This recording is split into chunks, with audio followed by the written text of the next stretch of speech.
put them in the Iron Maiden. Iron Maiden? Excellent! Execute them. Bogus!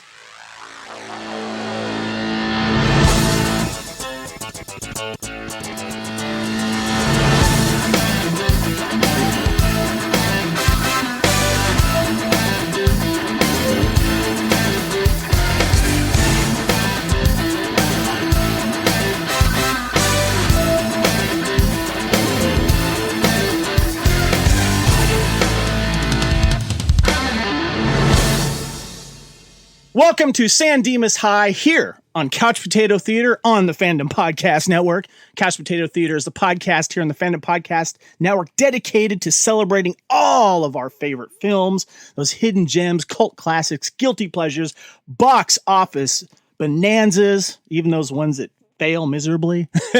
Welcome here to Couch Potato Theater. I'm Kevin, one of your hosts here on Couch Potato Theater. We here at the Fandom Podcast Network are proud to celebrate Couch Potato Theater because we are talking about Bill and Ted's Excellent Adventure. I'm not done. And Bogus Journey. I'd like to introduce my co-host for this Couch Potato Theater. Of course, with me, as always, co-founder of the Fandom Podcast Network. With me here is Kyle Wagner.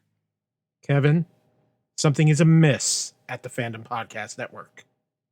Usually it's Circle K, but now it's a Fandom Podcast Network, right? Well, at least for tonight, and unfortunately, I am all too aware of the Alaskan Military Academy too. Yes, you being from Alaska, I'm sure you drove by that all the time, or were you riding your moose by it all the time? I can't tell which one. Bear, moose. It was just depending on the season. Now we have a very special guest returning to the Fandom Podcast Network. Host of my favorite podcast, and that is Raider Fans Radio. Murf, how are you, buddy?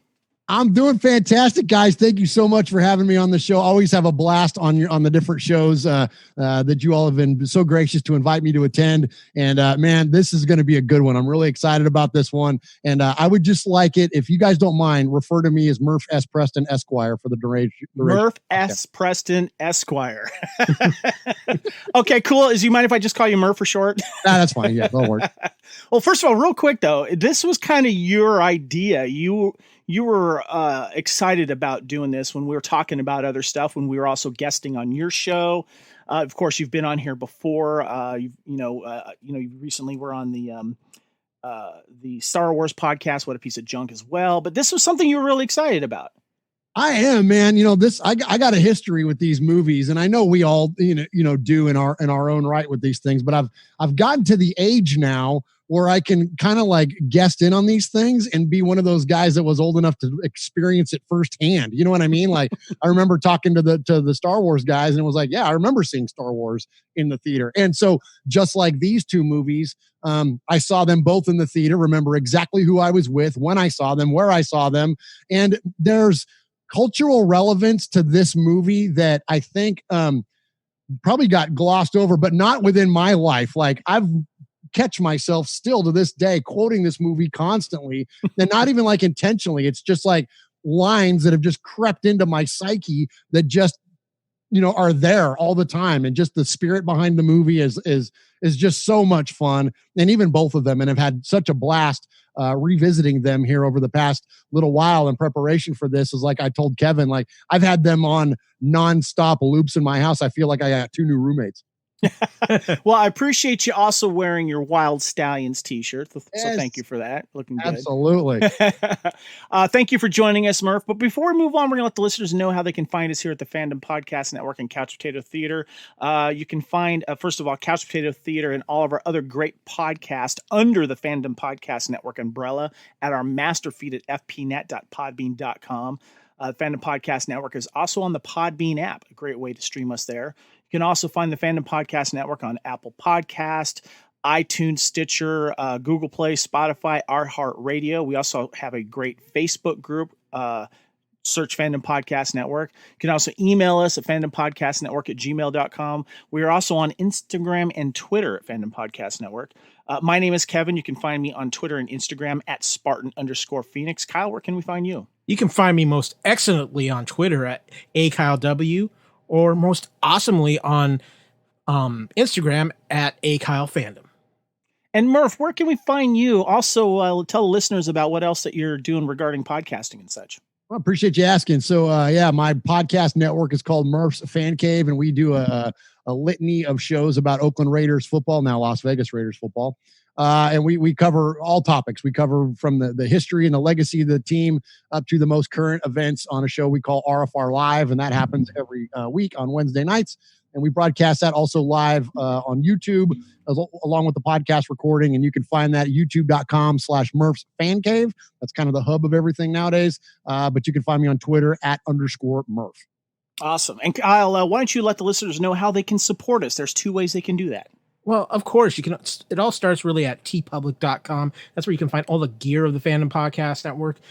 We have masks, we have shirts, we have hoodies, we have, stickers, we've got mugs, all kinds of stuff at TeePublic. Just search for the Fandom Podcast Network or the title of any of the shows on the Fandom Podcast Network, and all the proceeds just go right back here into the podcast. We don't see a dime of it. It just goes right back out to keep the lights on and keep the podcast flowing. Of course, too, we love reviews, especially on Apple Podcasts or iTunes for your Windows users still. Of course, we love those 5-star reviews, but we do love the impact and the feedback in general, because you know what? We're always striving to make better podcasts to feed your ears. Awesome. Thank you very much, sir. Now, we know that Bill and Ted's Face the Music is coming out later, sometime this summer, whatever happens with the COVID thing. We'll see. So we wanted to celebrate both these movies. So we're doing Couch Potato Theater on Bill and Ted's Excellent Adventure that came out in 1989 and Bogus Journey that came out in 1991. But first, we're going to be talking about Bill and Ted's Excellent Adventure, the one that started it all. Little plot description here as a reminder. In a small town of San Dimas, a few miles away from Los Angeles, there are 2 nearly brain-dead teenage boys going by the names of Bill S. Preston, Esquire, and Ted Theodore Logan. They have a dream together of starting their own rock band called Wild Stallions. Unfortunately, they're still in high school and on the verge of failing out of their school as well. If they do not pass their upcoming history report, they will be separated as a result of Ted's father sending him to military school. But what Bill and Ted do not know is that they must stay together to save the future. So a man from the future named Rufus came to help them pass their report. So both Bill and Ted decide to gather up historical figures which they need for the report. They're hoping that this will help them pass their report so they can stay together. Of course, with a little time travel. Now, as far as I know, there was only really one big poster. It's usually on the images of all of the, DVDs as well. And that's, of course, we see Bill and Ted sitting atop the awesome time machine there, of course, with the telephone, the telephone thing there, and it has all the historical figures inside, and you see Rufus off to the side. Murf, do you remember seeing this poster first, and what kind of impact did it have on you? Oh, that's a great question. I do. I remember seeing the poster, and then I can't remember. It must have been a TV spot, or it might have even been seeing a trailer in the theater. And it was like, this was right at the tail end of the hair metal movement, right? Which is another show on your network I've been on a couple times. And so I was 16 years old, so I was a sophomore in high school. And I remember just thinking that like these guys are not only our age, but they listen to the same music. And now seeing that poster and recognizing that it was going to be a lot of fun, like it was just instantly, it was like a thing that me and all my buddies were like gravitated towards long before we saw the movie. And I went with like a group of like 12 guys. Like, I don't even think there was any girls. I think it was just a bunch of dudes. And, because like that's kind of what the demographic was. That's who this movie appealed to so much. So yeah, everything from the imagery of the poster to the trailers and stuff, and like yeah, it rooted quick, And then of course, after seeing the movie, then it was just all over. We'll get some more on that. Kyle, this is a very iconic image for this thing. Telephone booths are hard to find nowadays. And I know some people will take pictures of them if you do find them and such, but this is a classic poster. Oh yeah, not only a classic poster. I mean, this is they used the poster for the VHS release of this, and I mean it was just classic. I have never seen any other art but this one for Bill and Ted's Excellent Adventure. Yeah, me too. It's iconic. I love it. Some of the taglines we have are: "History is about to be rewritten by 2 guys who can't spell." "Time flies when you're having fun." "Party on, dudes." Brace yourself, amigos, for the most triumphant video. That was the UK VHS box. The funniest comedy in the history of history. So, Murf, I want you to tell us a little bit more about your experience seeing this for the first time. And also, did you get it on video? And, what kind of rewatchability does it have for you now?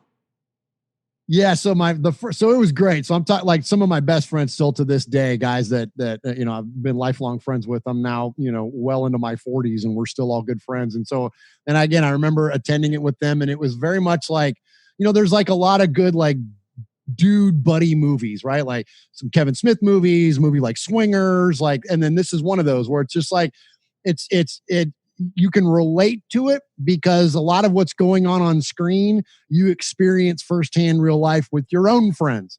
And I'm sure there's a female perspective too, but I don't have one. So so don't take it the wrong way, those of you female listeners. But like, for me, it's just like, it's a guy's kind of thing. It was like, that's how I kind of related back to it. So, when we saw in the theater, like laughed like crazy. Like, and I don't laugh out loud a lot at movies or TV shows. Like there's only been like a select handful of movies that I've like really lost it at. Not that I don't think things are funny or have a good sense of humor. It's just that for whatever reason in the theater, I'm just not like Mr. Laugh Out Loud. But in this one, I remember distinctly in multiple moments laughing out loud because of the absurdity of the movie, and we'll get into it more later, but there's such a dichotomy going on. It's such a smart movie. It's sold as a couple of idiots, but there's so much that is clever about it and smart about it. Again, much like a Kevin Smith movie or whatever. So there's a lot to appreciate. There's a lot more depth to it than you would think. So anyway, I remember like just getting its hooks in me early. And because of that, yeah, I bought it on VHS. I bought it on DVD.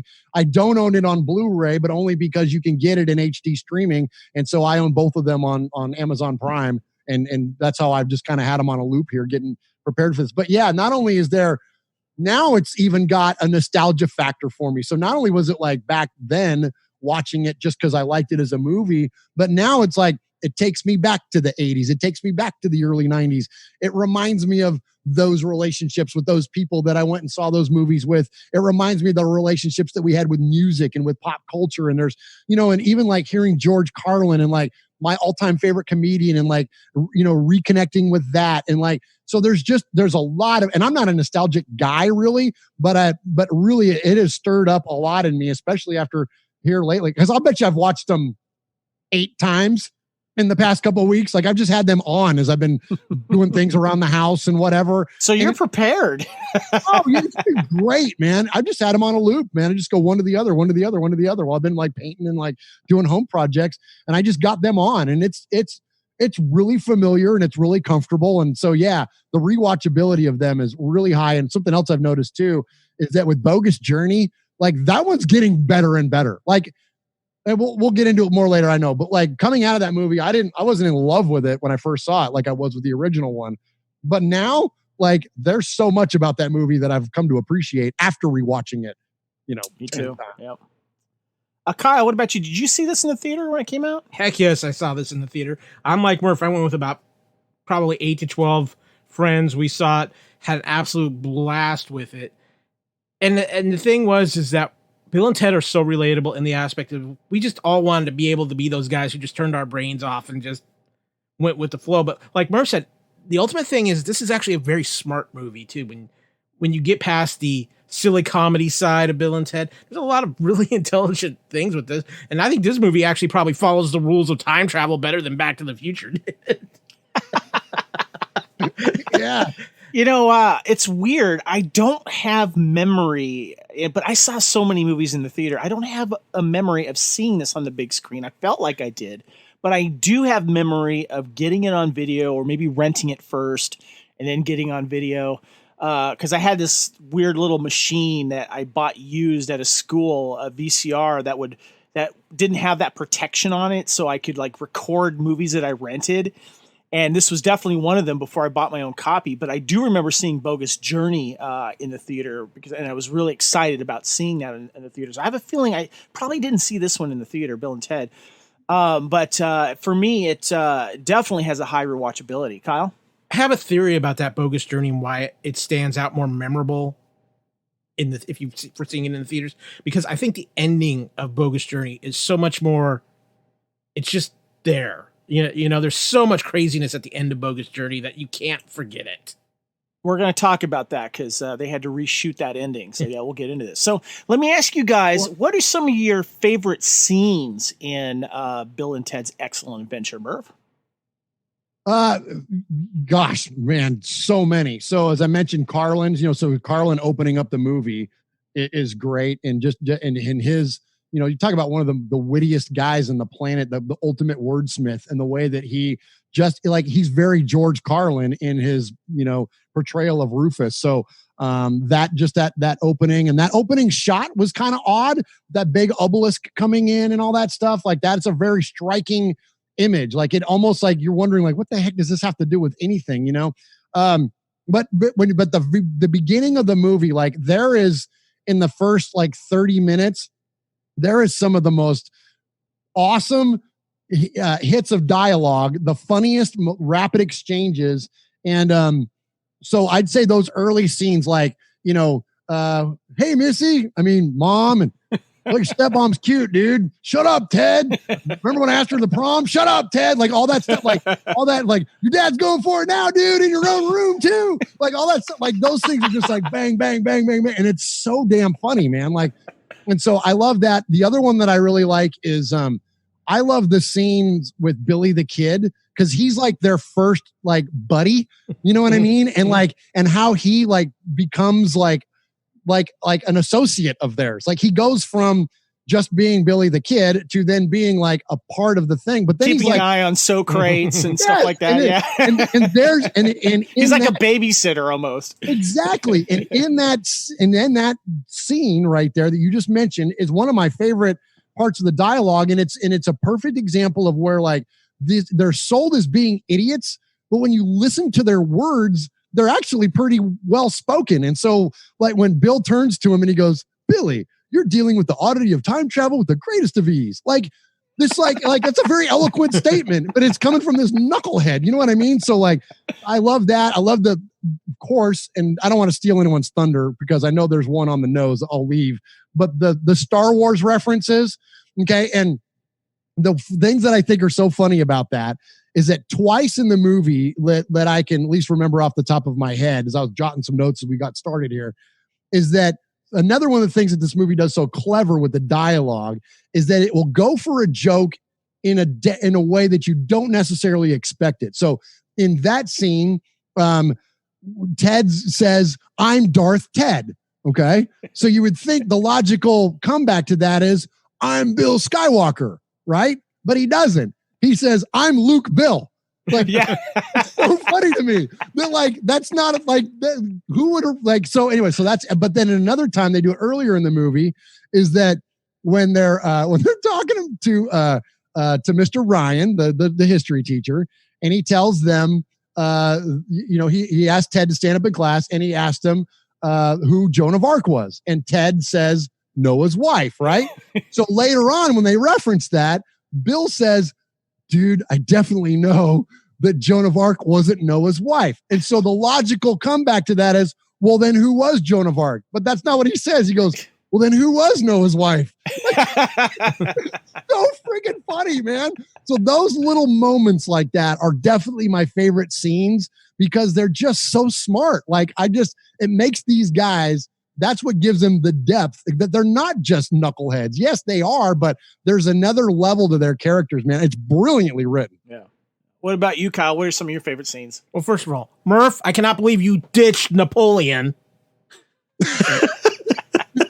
Here is some money. Take him to the movies or something. I'm actually a big fan of that whole Napoleon scene at Waterloo. That's just I love that. Just so you know, San Dimas is known for their water park. Yeah. You can see it when you drive past it. Is that where Raging Waters is? I went there as a kid. Yes, Raging Waters. Yes. Yeah, I remember that. Yep. I obviously the scene at the Circle K is timeless, especially both times. Yeah. At the Circle K. And come on. I'm sorry, but the report itself is one of the greatest moments in cinematic history. Yes. I mean, it just everything about that is I can if I'm going somewhere or even if I have to go to work and that comes on my TV, I'm sitting and watching that. Anything else can wait because that report is just so phenomenal to watch for so many reasons. And I know we'll get into that later because that's just a whole segment onto itself. And there's another smart line when Sigmund Freud is diagnosing Ted, and then he looks over at Bill and he goes, "I'm good, just a minor Oedipal complex." Yeah. It's a brilliant line. Like, that's a smart line. Like, how the hell does this guy know what an Oedipal complex is? Yeah. You know what I mean? Exactly. But I'm with Murph. There's so many great little moments. I'm loving it when the antenna breaks on the phone booth and they have to repair it, and they're making them all chew bubble gum. Yeah. Or in the mall when they're like, "Remember who your buddy is," and they're like they're on a preschool outing or something. And I don't care. Nothing beats Beethoven in the mall. Yeah, that's a good one. When he gets into the synthesizer store and is just going nuts. I mean, that was great. But like I said, like it's so smart and so intelligent. And the great thing, especially about, I think more so with Bill and Ted's Excellent Adventure, there's not any downtime in this film. It's constantly moving, and even when it slows down enough to kind of give you a chance to catch your breath, it's not like it's strolling to a crawl. It's at best to a fast walk, and so you're on to the next scene. And just remember, wild stallions rule.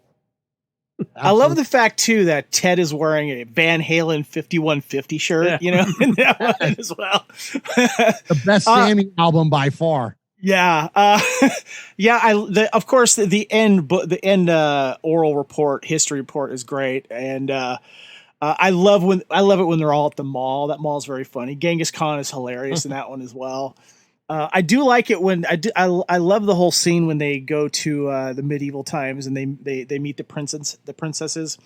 That's always a fun one as well. But I love the scene when they're in Bill's room and Bill's mom comes in and his dad's like, "Yeah, you guys got to go. Here's some money. Go get." And I just love his dad's like closing the door really slowly on Bill's own room.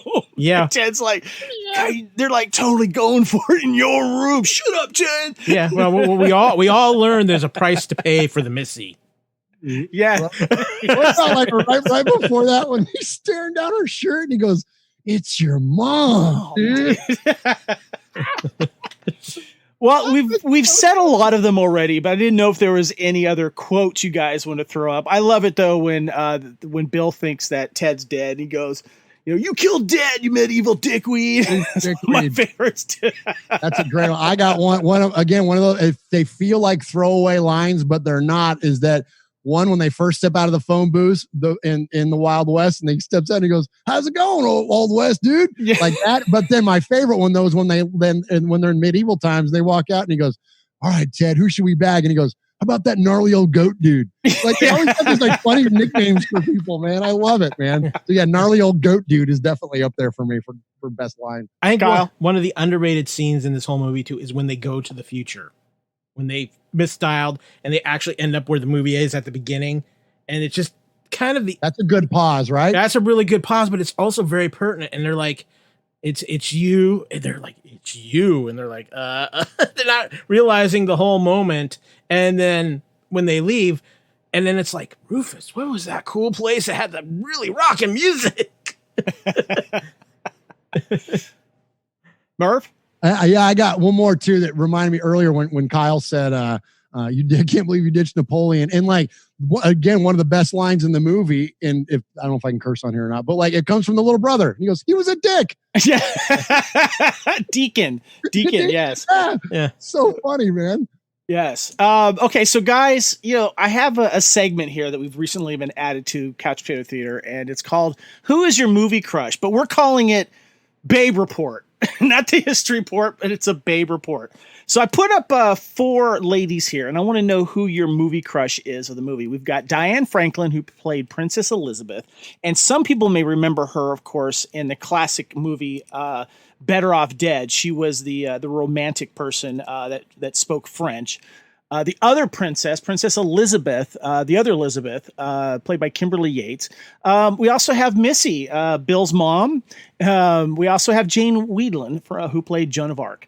So, Murph, who is your movie, or excuse me, give me your babe report. All right. Well, Missy's the easy answer here because she's the babe of both movies, really. Or kind of. Anyways, that's, I guess, debatable. But anyways, but certainly the first one.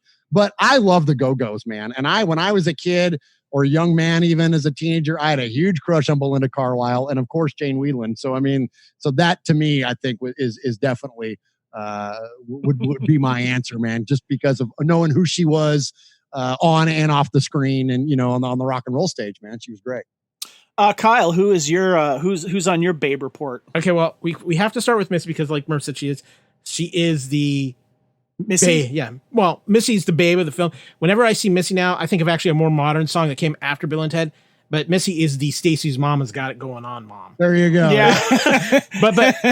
but honestly, for me, we had this discussion, Kevin, recently because of a certain Culture Clash episode that just came out. But redheads are my kryptonite. Kimberly Cates, just. And you add in the accent, forget it. I'm done. It's history. Kimberly Cates. I'm going to go with Diane Franklin's other Princess Elizabeth here. I think that there's just something about it. I love it when they are in present day and they're dressed up in their 80s outfit. And I love the way that Diane Franklin looks there. So she's the one that's on my babe report. So now we're going to get into a history report here, and I want to ask your guys, who is your favorite historical figure that Bill and Ted brought back from the past for their oral history report? Of course, we have Billy the Kid. We have Socrates. We have Napoleon. We have the Frood Dude. We have Genghis Khan. We have Joan of Arc. We have Beethoven. And, of course, Abraham Lincoln. Party on, dudes! So, Murph, who on your historical figure is your favorite of these? This, when you were reading these off, it reminded me of another line too, was when he goes, that's Socrates, dude. And he goes, look him up. And he goes, okay. He goes, it's under Socrates. It's so damn funny. All right. So I would say, I was talking about earlier, I think Billy is my favorite. Not to ride the fence, but to give you another one, because I like this other guy for the same reason. Napoleon also I like, because these are of the two, these guys follow a character arc.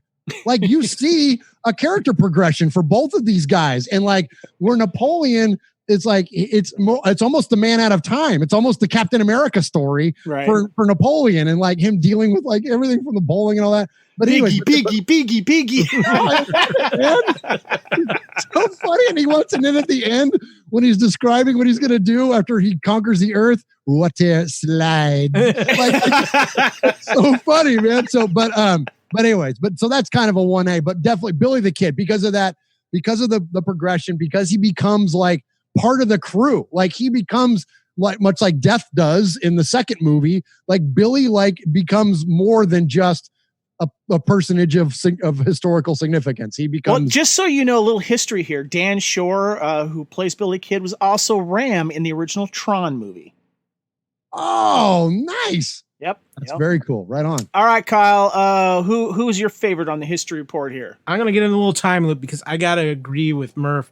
I think it's very close between Dan Shore and Terry Carmelli, who played Napoleon, because again, I think those two characters got so much credit. And Billy, like I said, like Murph said, it's just he fits in so well with Bill and Ted, and he just rolls with it. He's down wherever we go. It's cool. They get off the phone booth. He's hitting on Missy before it's even cooled down. And I mean, Napoleon is just played so well. And like Murph said, water slide, and then just no, I don't think it's gonna work. Crashes the board. However, as great as those two are, there is none of the historical characters that stand up to the line-stealing fact of Robert V. Barron as Abraham Lincoln at the end of the report. Like you said, Kevin, party on, dudes! That just steals that movie because nobody saw it coming like that. And it was just absolutely amazing. But if I'm going to be honest, they were all done so incredibly well and all had their great moments. Really to are. Shine. Yeah. Great choices, guys. You know what? My favorite is Allione, who plays Genghis Khan. First of all, I love how they entice him with a Twinkie. Like, hey, Genghis Khan, you want a Twinkie? It's just great. I love that. But I love him in the mall, especially when he's picking up the bat. And who knew how good a skateboarder that he's going to be? And Allion is just I love the fact that he's funny in this when he's normally known for being a stuntman and one of the probably the best henchman in TV movie history. He was obviously the Snicker or candy bar eating terrorist in Die Hard. He was Endo, the torturer in Lethal Weapon. He was also one of the guys in Big Trouble in Little China. I mean, this guy's been all over the place, and I love this guy. And as Genghis Khan, he just made me crack up as Genghis Khan.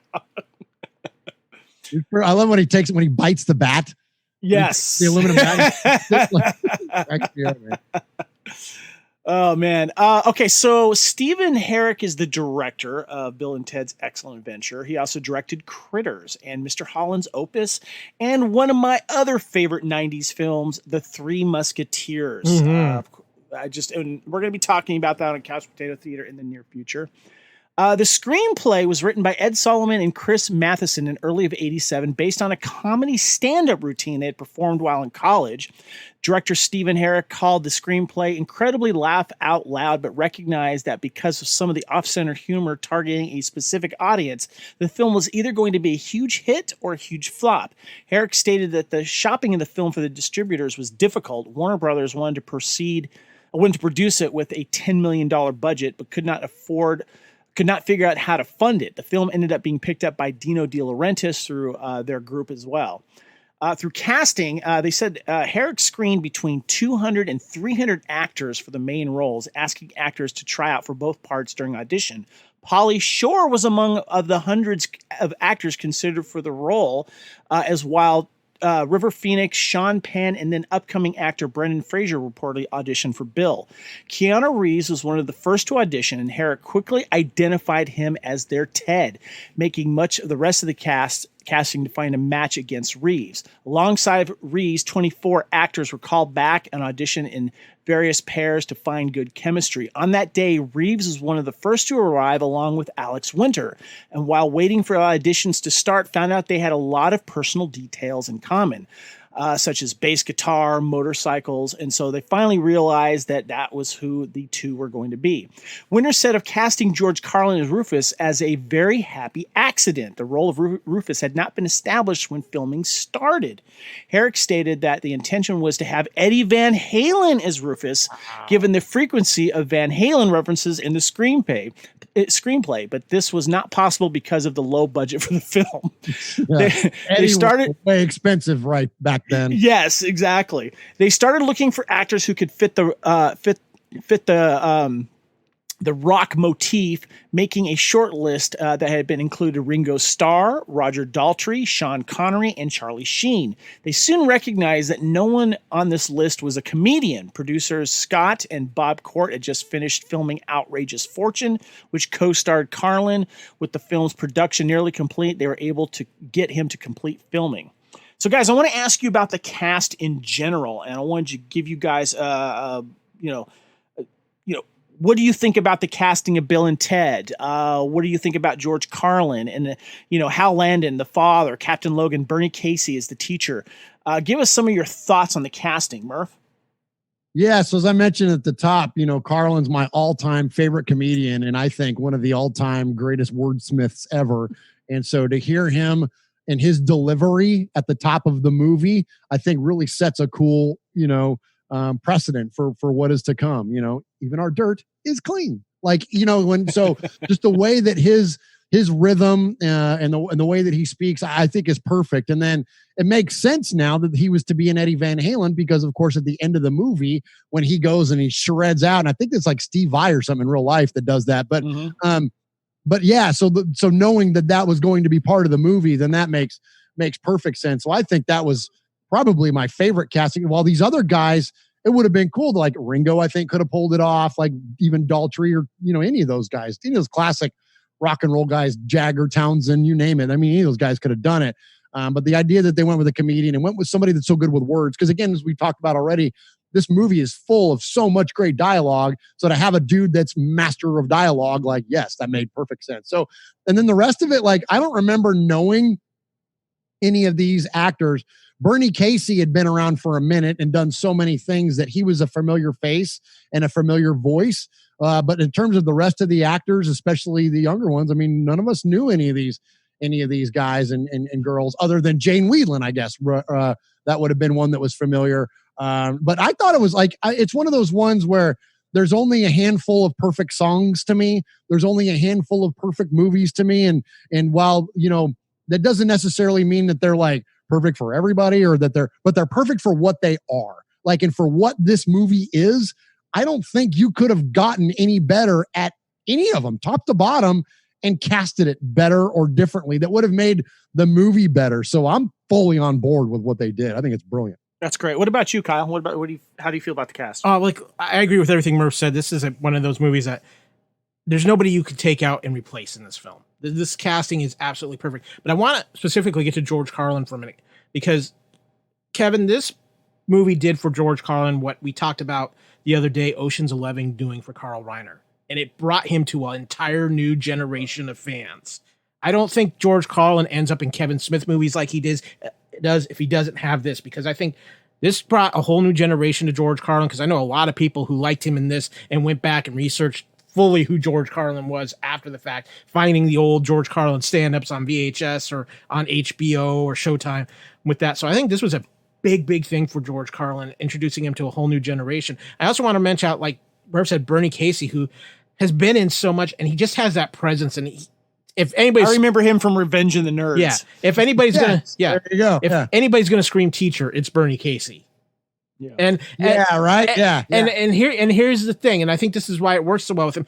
He's got that presence to him, that really respected, like, this is a man you want to respect, is a man you want to achieve for. So here come Bill and Ted into just their craziness, and you can tell he's got all this, but he's rooting for them. He wants, and they treat him with reverence too. They call him sir. Like, they're very it's not like they're like some obnoxious teens or something. Like, they're very respectful to him. And I think you're right. You have to have that kind of an actor with that would command that kind of presence. That absolutely great observation there, Kyle. Yeah, I mean, and the casting of their fathers works really good. I think J. Patrick McNamara, Hal Landon Jr. as Captain Logan in both films, just great. I mean, he's got that look, he's not imposing, but he's got that look of that hard ass dad, right. And his dad's the chief of police and all of this. And, so when he starts laying down if you don't pass this, it's military academy in Alaska for you, Ted, it's perfect. But yeah, without a doubt, the guy who actually probably wins this movie as far as having that instant career burst from it is definitely George Carlin. I agree with everything you guys said, and I want to touch on George Carlin personally real quick. I didn't really know who he was, and like you said, Kyle, I became a fan of him after I saw this film. And a good friend of mine said, he's a comedian, right? Like, I remember hearing that, but I didn't know his stuff. And he played for me on vinyl because he had some of Carlin's albums, comedy albums, and he played the 7 Words You Can't Say on Television, and then he played the one of my favorite ones is the difference between football and baseball. Yes. Where you could tell he's just totally demeaning baseball in that one. It's hilarious. And then I was hooked. I remember getting his stuff, a few of his stuff, including those on cassette. And then later in the mid 90s, because I think this really helped his career a lot, these movies, he went back on the road, and I saw him here in my hometown on stage. And I've seen several comedians, including Jay Leno. I've seen Andrew Dice Clay, Sam Kinison. But as you said, Murph, I think George Carlin's been the best that I've seen. And he is just freaking hilarious. His delivery, and he's very, very intelligent. The way that the way that he says his jokes and how he sets up, because he pulls stuff from history, he pulls stuff from politics. He's very intelligent and very well informed, and that makes his comedy even sting more. So yeah, absolutely. He's the king of words, and like one of my there's so many that are favorites. I couldn't pick one, but one of the ones that I think kind of sums it up for me is that his whole routine about guys named Todd, and he talks about the pretentiousness of names and blah blah blah. And then and there's one guy in there named Tucker, and he says a one sentence that only has 3 words, but there's 4 words in it, but only 3 of them. So he says, F Tucker, Tucker sucks. And it's like, when you automatically hate Tucker, you don't like Tucker. Like, and you don't know why you don't like Tucker, but F Tucker, Tucker sucks. And it's like, and it just like that whole notion that he could convey so much by only having 4 words and 2 of them are the same.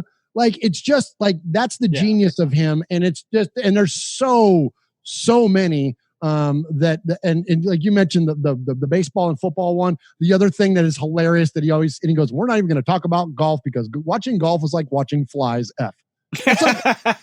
It's so funny, man. Like, he's just so genius in that stuff. So anyway, I'm with you, man, Carlin. And I did know who he was. And my uncles and my dad were big George Carlin fans and playing his records and, had his stand-up routines on VHS and stuff. And we would watch those. And that people that are wordsmiths, I really find myself attracted to in terms of like content creation. That's why my favorite movies are Kevin Smith movies, even like a movie like Swingers, Jon Favreau, like anything that's got that bang, bang, bang, bang, bang dialogue. It can be vulgar, but you can be vulgar and intelligent at the same time. And that's what Carlin brought. And that's why he's such a great fit, because this is one of those movies. Like, there's a lot of smart dialogue going on. And so he just fits right in, man. It's a really good casting.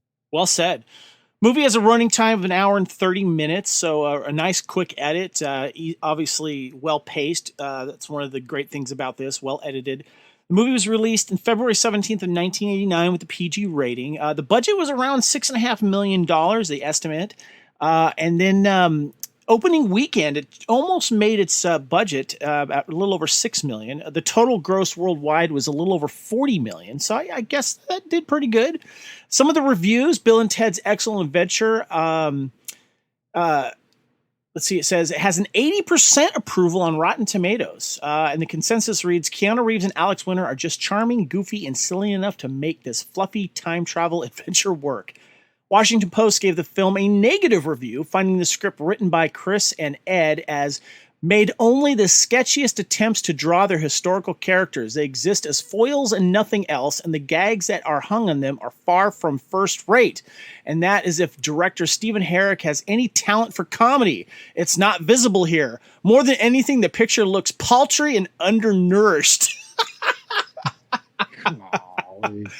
Variety wrote that each of the historical figures that Bill and Ted meet, stating that each encounters is so brief and utterly cliche, and history has little chance to contribute anything to this pic's 2 dimensions.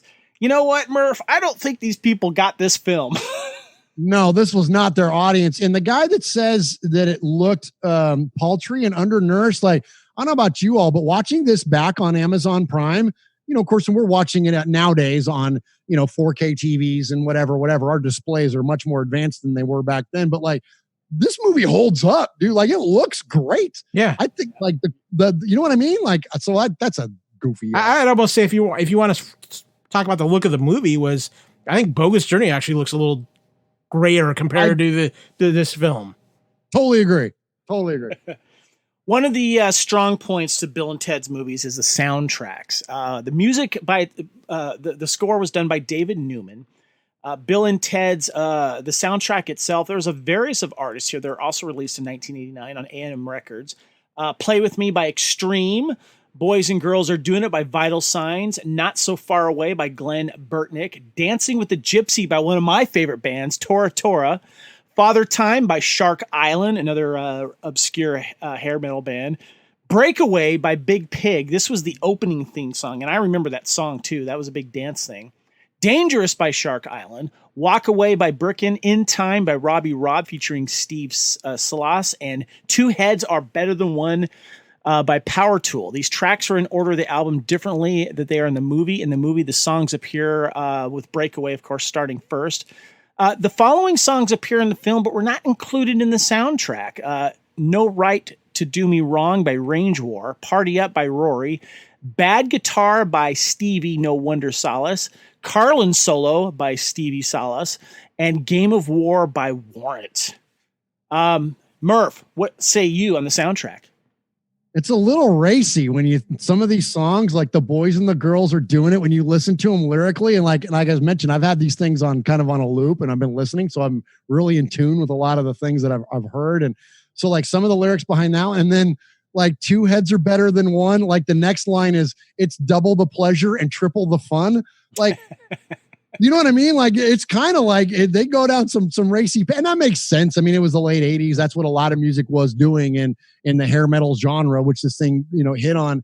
I'm not in love with the soundtrack though, as much as I love this genre and this music. And, I never was bumping this soundtrack. Now the next one I did, the one from Bogus Journey, I did a lot. But this one I wasn't like, it was okay. I'd say my favorite one was Father Time, because that's like a montage scene, and that's like, you know what I mean? Like, and we got like the movie's kind of ramping up and we're getting going. And it's like, as Kyle was talking about, there's a lot of good pacing in the movie. And so I think that lead in, and, and Carlin throwing on his sunglasses and like, he's ready to clock in and go to work and go be Rufus. And you know what I mean? Like all that stuff. So I think I like that song best. But I'm not in love with the soundtrack as a whole. David Newman is a composer. He's done a lot of stuff, actually. He did Serenity, The Nutty Professor, Scooby-Doo, Throw Mama from the Train, How to Lose a Guy in 10 Days, a bunch of stuff like Malone. He did Heathers, Disorganized Crime, Mr. Destiny. He also did Bill and Ted's Bogus Journey, went back to that. He did the Coneheads, Up in the Air, Undercover Blues, Tommy Boy. He's done a lot of stuff. Kyle, what say you about the soundtrack? Do you feel the same way about Murf? Yeah, in some ways I do. I mean, two heads are better than one, just stands out because of how it was used in the movie as well, and the timing of it. But yeah, I kind of agree with Murf. I think the soundtrack to Bogus Journey actually stands out better than the original Bill and Ted's Excellent Adventure soundtrack. Gotcha. Now, filming locations. Principal filming was shot in 87, mostly in Phoenix, Arizona, and Tempe, Arizona. That's where like a lot of the high school stuff and also the mall itself. There was some other shots actually shot in San Dimas. Also, scenes is mentioning here the Waterloo was in Raging Waters in San Dimas. Mesa, Arizona as well. Additional filming took place at selected locations in Italy. The Socrate scene, the castle, which was Henry VI castle. So they did do a little stuff overseas there, which I thought was interesting. I want to ask you though, Murf, I know you got a point on this. When you originally saw this, did you wonder where San Dimas was like a lot of people did? Yeah, well, I mean, I thought it was made up. I remember at first, and I'm from California. I live from Northern California, or the Bay Area anyway, Central California, from San Jose. And and I remember thinking like, I never heard of no San Dimas. And I spent time. We were talking about before the show. I went to Raging Waters as a kid. I had a family in Tustin, and I remember going to Raging Waters and spent time in Anaheim and LA and all that kind of stuff. So I mean, I was around that area, but I never knew what San Dimas was, But it's interesting that you mentioned they filmed abroad. I didn't realize that, but there was another line that, again, the dialogue always is what I come back to. And when you mentioned the scenes in Greece, and then at the end in the report that Kyle's talked about, that he's dead on. It's one of the best scenes in a movie, especially it's very 80s. Like it's very much like the celebration of the performance kind of thing. Like, right. But when he goes, we went back into ancient Greece, and he goes, it was like the cover of the Houses of the Holy album by Led Zeppelin. There were many steps and columns. It was most tranquil. Yes. Oh, good stuff. Good stuff. Okay, we got some trivia we want to go over here for this film. The success of the film and the animated series spawned a short-lived breakfast cereal called Bill and Ted's Excellent Cereal. I don't remember that. Do you guys remember that? I remember the animated series, but I do not remember Bill and Ted's Excellent Cereal. Yeah. I do not. I don't either. And in also just doing some more loose prep for the show, digging around a little bit on the internet, I never even realized there was a TV show, like not an animated series, but like a freaking live action television series. Yeah, it only lasted like 8 episodes. I never did see it. So yeah. I never saw it either. I didn't know and I guess that's the, back in the late 80s, we didn't have the connectivity of iPhones and the internet and all that stuff. So these things, like, you had to be parked in front of your television or have somebody tell you, hey, go watch this thing. And like, so our awareness level was much lower back then, because as much as I'm a fan of this movie, I know I would have checked in with that stuff. Oh yeah. But I didn't even know this stuff existed. The phone booth time machine was given away as a contest prize by Nintendo Power Magazine, which was promoting the Bill and Ted's Excellent Video Game Adventure. In the original script, the time machine was a 1969 Chevy van. The filmmakers thought it was too similar to Back to the Future, so they changed it to a phone booth, apparently unconcerned that Doctor Who used a police telephone box as a time machine. Bill and Ted picked up more historical figures than they did in the final film. In 2010, the city of San Dimas celebrated 50 years of incorporation. The celebration slogan was San Dimas, 1960 to 2010, an excellent adventure. And what's funny too is like San Dimas is one of those cities that if you're in the LA area, you'll pass it if you're driving to Vegas. But you know, it's not that big. But the most iconic thing, of course, is the water park. You obviously see that. So, Kyle, I just wanted to weigh in some information on the animated series because this is actually significant. The animated series came out in 90 and 91. It was done by Hanna-Barbera.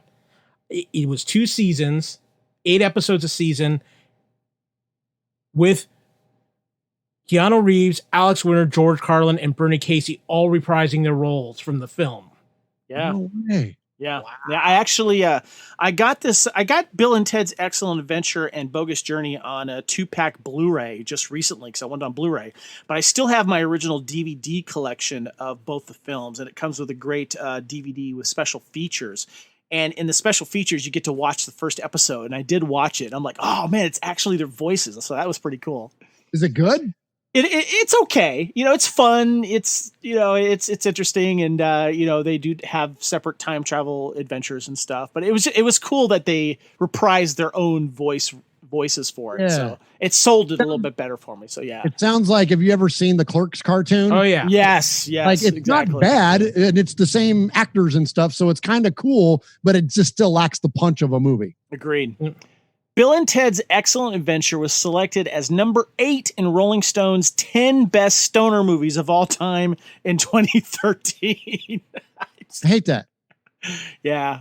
I hate that. You know why? Because this isn't a stoner movie. No, it's not. It's not. I don't consider this a stoner. Like, this is not Cheech and Chong. This is not Half Baked. This is not Pineapple Express or anything Seth Rogen ever does. Yes. Like, you know what I mean? Like, it's not. This is not that kind of a movie. This is too smart. You know what I'm saying? Not saying the stoners aren't smart. I'm sure there's some brilliant ones. I guess a lot of them adopted it because of the characters of Bill and Ted, and maybe that's why it fell into that. So yeah. Yeah. I don't agree with that. Initially, the film had ended with Bill and Ted giving the report within a small classroom, passing their class, and then going to the prom with the rescued princesses. The production team recognized this felt underwhelming and created a larger auditorium presentation as to give a better sense of scale with a sound and light show to make it more dramatic setting. I think that was a great thing to do, don't you think, Murf? Oh, absolutely. The scope of it, and I kind of touched on it a second ago, but that final scene, Kyle, talked about it. I think the reason that resonates is that, and I said it's like an 80s thing, but it's not even just an 80s trope. It could be like lots of movies. Like, it builds up to a celebration of a performance of triumphance, right? Like, or is that a word? Triumphance? Did I just make that up? It is now.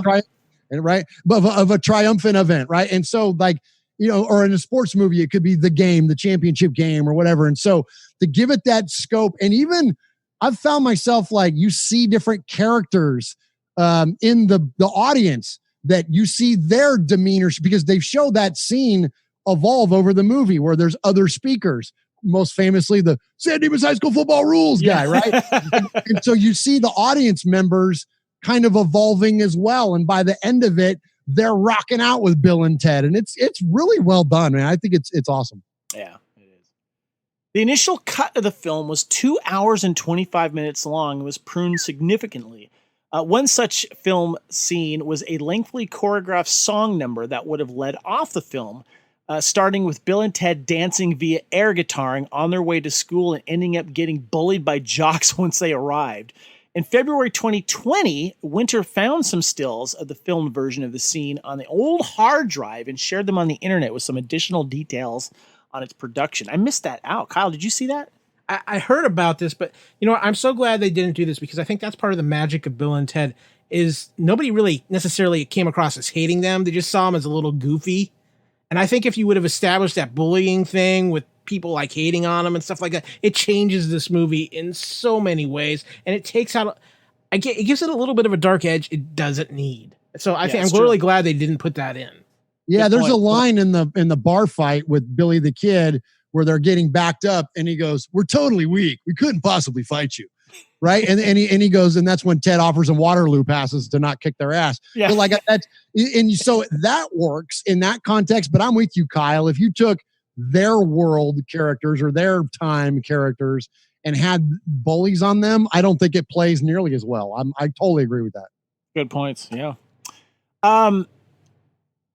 So Alex Winter claimed that he gets two types of letters from teachers, positive ones from history teachers for encouraging students to learn about history, and negative ones from English teachers for affecting the way students speak. It's like blaming Yoda. Here's a what could have been. In the film, Bill and Ted claim that they need Edward Van Halen in their band to make it better. After the film was released, Eddie Van Halen jokingly said he would have joined their band if they'd asked. According to Alex Winter, filming in the phone booth was so unpleasant that he and Keanu Reeves nicknamed it the Death Box. I can imagine it probably wasn't pleasant filming in that phone booth. Most of the historical figures Bill and Ted brought back from them died horrifically. Several, including Socrates. I'm going to call him Socrates from here on out. I don't care. Not Socrates. Joan of Arc, Billy the Kid, Abraham Lincoln were either executed or assassinated. Sigmund Freud died by assisted suicide. Some people believe Napoleon Bonaparte's death under house arrest was a result of arsenic poisoning. Historically, Genghis Khan and Ludwig van Beethoven died of natural causes. So there you go. And one last thing. Characters say dude 70 times and excellent 30 times. Wow. The film is recognized by American Film Institute in this list. AFI's 100 Years Most Movie Quotes. Bill and Ted's Excellent was nominated. As we know, we're going to talk about it shortly. We got Bill and Ted's Bogus Journey in the sequel.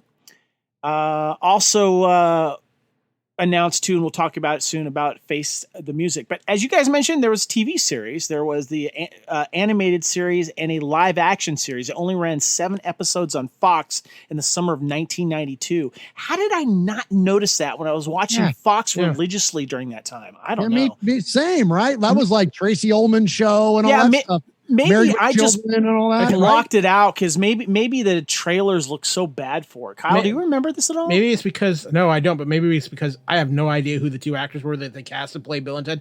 Evan Richards and Christopher Kennedy. Yeah. Jeez. Don't know.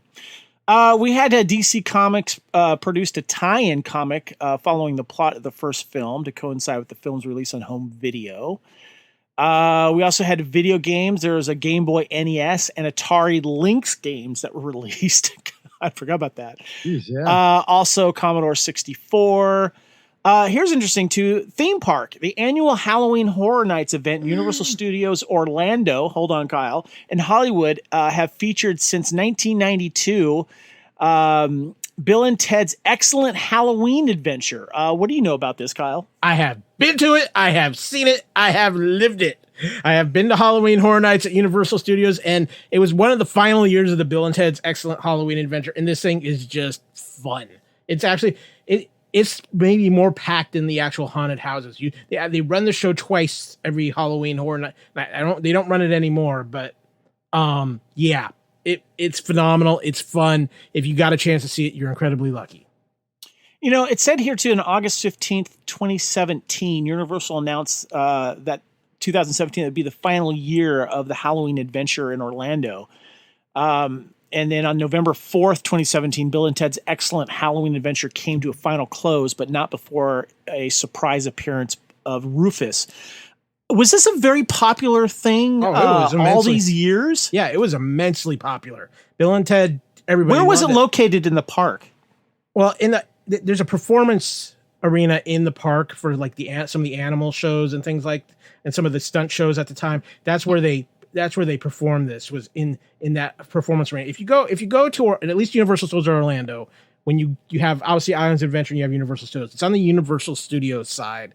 And it was right next to the Men in Black ride. There was this huge, like I said, stadium they did for some stunt shows and other things like that. And this is where they performed that, and it's just a ton of fun, and every time it was just packed to the gills. Yeah, that's cool. I didn't know that was a thing. It's been a while since I've been there, but that's very cool that they did that. Well, we're going to take a quick break and let you know what other great podcasts that we're going to have on the Fandom Podcast Network to help feed your ears. Thank you for listening. We hope you're enjoying this podcast. We like to continue to feed your ears by inviting you to listen to the Fandom Podcast Network and all of the other awesome shows we have to offer. It starts with our flagship show, Culture Clash, our weekly pop culture news podcast. Bloody Kings, our Highlander podcast. Couch Potato Theater, our podcast celebrating our favorite movies. Time Warp, the Fandom Flashback podcast discussing a year in movies and our favorite pop culture topics. End Zone, the NFL podcast. Good Evening, an Alfred Hitchcock podcast. Union Federation, our Star Trek and Orville podcast. Hair Metal, the 80s and early 90s rock metal podcast. Type 40, our Doctor Who podcast. Lethal Mullet, a 1980s and 90s action film podcast. What a Piece of Junk, a Star Wars podcast. And our newest show, Making Treks, a new Star Trek podcast with a deep dive into the final frontier with host Mark Newbold and Adam P. O'Brien. You can enjoy all of these great Fandom Podcast Network shows on our master feed at fpnet.podbean.com.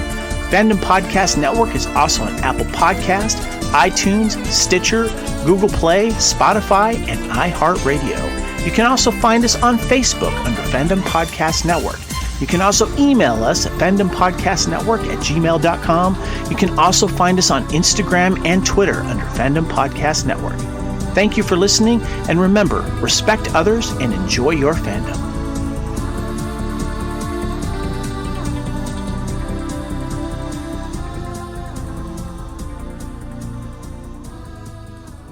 All right, welcome back to Couch Potato Theater. We've been talking Bill and Ted's Excellent Adventure, but now we're going to discuss Bill and Ted's Bogus Journey. Came out in 1991. A little bit of plot here. For many years now at Bill and Ted University of the Future, the people of the world have been excellent to each other. But fed up, Bill and Ted's peaceful world is now even more fed up with heavy metal. Chuck Denomalous decides to do something about it. Denomalous creates cyborg versions of Bill and Ted who travel back to 1990 with order to kill the human versions of Bill and Ted, win the Battle of Bands, and pave the way for Denomalous to take over the future. In 1990, Bill and Ted are sent to hell by the cyborgs. Cyborg Bill and Cyborg Ted make time with the real Bill and Ted's girlfriends, Joanna and Elizabeth, and prepare to take human Bill and Ted's place in the Battle of Bands with the help from their friend Rufus. The human Bill and Teds are forced to find their way out of hell, deal with the Grim Reaper, and talk to God himself in their mission to get to the Battle of Bands and stop the two cyborgs. We have one theatrical poster, of course. It looks like they have, we got Bill and Ted, and I love the fact that Death is in this picture. It looks like they got their heads up to the glass here. And it says, once they made history, now they are history, with some taglines. Hell hath no pizza. Once they made history, now they're history. Bill and Ted party on. It's a trip. And whoa, dude, pressed hams. Murf, tell us about the first time you saw this. I assumed you were excited, just like all of us going to the theater. Yeah, absolutely. So I saw this at the Century Movie Theaters in San Jose, and me and my buddy Jimmy, who was part of the crew that I went with to see Excellent Adventure. Me and my buddy Jimmy went and saw this, and I was really excited because this was like really in my wheelhouse in terms of music. I remember Faith No More was being billed as such a huge part of the soundtrack, and I always forget the guy's name. It's Kim something, the guitar player, and he's actually in the movie, and we knew Carlin was coming back, and so it was definitely like a planned thing where it was like, all right, man, we're going out and we're gonna see this as part of a night out. You know what I mean? A boys' night out, and it was and a big part of it was seeing this movie, man. It was a big deal. This was like an event thing when this movie came out. Like this was, like we talked about when the first one came out, how it kind of got lost and overshadowed. And I think that maybe because that was, Batman was the movie that year, right? Like when Tim Burton's Batman came out in '89, like it took over everything. You saw the bat symbol everywhere. It just completely took over. And so when Bogus Journey came out, I don't remember there being any other big movie around it, or at least like at the same time competing in the theaters. I'm sure there was, but I can't recall them. And I remember this was very much like an event type thing. And folks that were our age that were, 18, 19 years old, it was like everyone was going to see this movie. Right. What about you, Kyle? Yeah, this was a big deal because everybody was so hyped after the first Bill and Ted, and it actually came out fairly quickly after the first Bill and Ted. I mean, this came out in 91, so not even about 2 years, which is a pretty quick turnaround for a sequel, especially at that time frame. And I remember going to see it at the theater with one of my best friends, and it was just a different experience. I think, as we've talked about a little bit, I think as we've gotten older and have seen it, we appreciate the humor and some of the things they do in it more than we may have done at the time when it hit in the theaters. And I think it's kind of interesting, and I know you'll get to it in the reviews, Kevin, but I think the reviews talk about how it sat better with more adults than Bill and Ted's Excellent Adventure did. But yeah, it was just a little different. It still had those moments, but I think this is one that's gotten to be, age has made it appreciate more. Yeah, what's funny is the hype for this was actually quite big. I think Murphy touched on that as well. And we had a midnight premiere at our big theater here in Santa Barbara. I remember going to the midnight premiere. And I remember some friends of mine and other people shortly after the film came out, they seemed a little disappointed by it, I guess. I liked it, but I didn't think it was as good. Could have done better. But through time, though, I think for me, I've actually grown to really like this film and appreciate parts of this film a lot more than I did when I originally saw it. My favorite part is Evil Bill and Ted robots. These guys are just hilarious, and we'll touch more on that. I wanted to ask you guys some of your favorite scenes in Bogus Journey. Murph, start with you. Well, much like in the first movie, my favorite scenes contain the best dialogue. And so the scene where they are after they've proposed to the princesses, and the princesses are leaving their apartment, and as soon as they leave, one of them, I believe it's Bill, says, "Do you think our girlfriends will stay with us once we're married?" And Ted goes, "Our girlfriends are most chaste." Like, it just cracks me up, dude. Like, that's such a funny line. And then I'd say that visually, probably one of my favorite scenes is that after death.